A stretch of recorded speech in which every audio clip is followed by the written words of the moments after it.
Hello. Have you ever noticed that in a room full of people, body modification seems increasingly common? From earlobes to noses, piercings have become a global standard of self expression. But today we are flipping the script.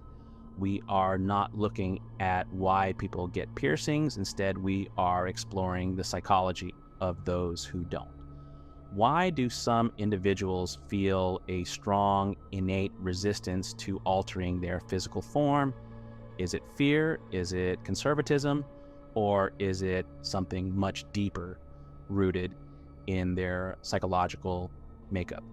Let's find out. To understand the unpierced individual, we first have to look at the concept of body integrity. For many people, the body is viewed as a finished product. Psychologically, there is a strong sense of preservation. It's not necessarily that they judge others for modifying their bodies, but for themselves, the idea of puncturing the skin feels like a violation of a boundary they hold sacred. It is a biological protective instinct turned up to the maximum volume. If you are finding this topic fascinating so far, please consider hitting the like button. It helps this content reach more minds curious about human behavior. Now let's talk about personality traits. Psychologists often use the Big Five model to understand human personality. Research suggests that people who avoid body modifications often score higher in a trait called conscientiousness. These are individuals who are often organized, dependable, and prefer planned behavior rather than spontaneous actions. While a person with high openness to experience might see a piercing as an exciting adventure or a form of art, a highly conscientious person might analyze the risk factors first. They think about the healing process, the potential for infection, or the long-term mark left behind if they change their mind.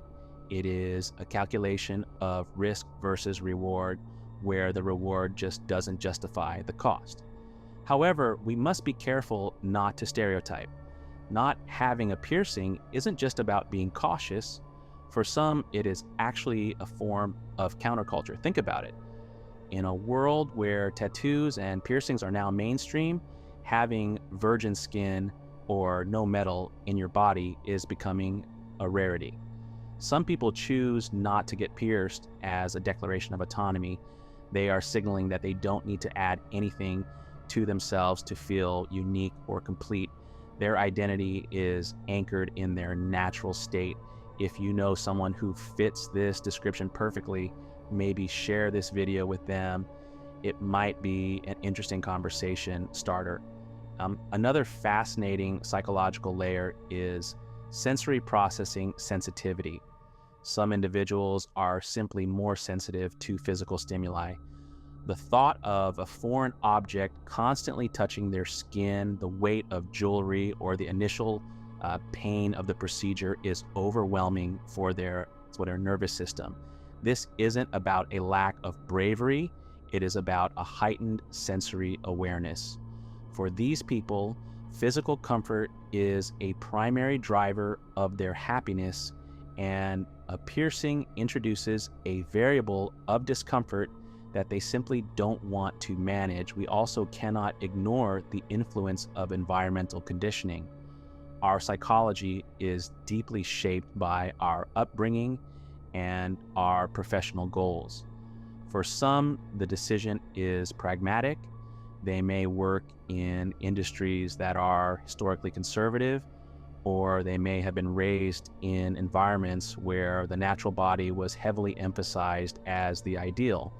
Over time, this external conditioning becomes an internal preference. They don't refrain from piercings because they are told to anymore. They refrain because it has become part of their authentic self-image. It is really important to note that this choice is rarely about judgment. The person without piercings usually doesn't look down on the person with them. They simply operate on a different frequency regarding how they relate to their physical vessel.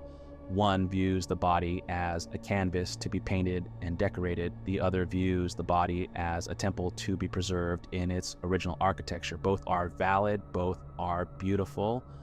As we wrap up, I want you to think about your own motivations. Whether you're covered in piercings or have none at all, your choice tells a story about who you are, how you perceive risk, and how you define beauty. If this video helped you understand yourself, or perhaps someone you care about, a little better, then I have done my job. Please consider subscribing if you want to explore more about the human mind with us. We have many more deep dives coming soon. Thank you for watching, and I'll see you in the next one.